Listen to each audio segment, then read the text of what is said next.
बाळा, आमचीच आठवण काढत होतास ना, त्यामुळेच तर आम्ही प्रकट झालो.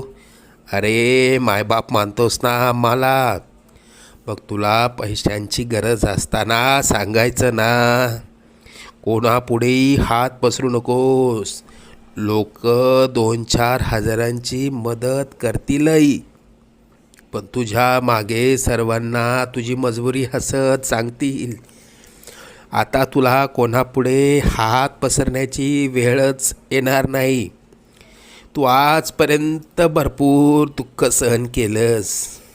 लवकरच तुझ्या रडक्या भाग्यात सुखाचे दिवस येतील. तुझ्या मनात असलेली इच्छा पूर्ण होऊन अक्कलकोटला पेढे घेऊन येणं होईल. येशील ना आम्हाला भेटायला अक्कलकोटला? सगळं मनात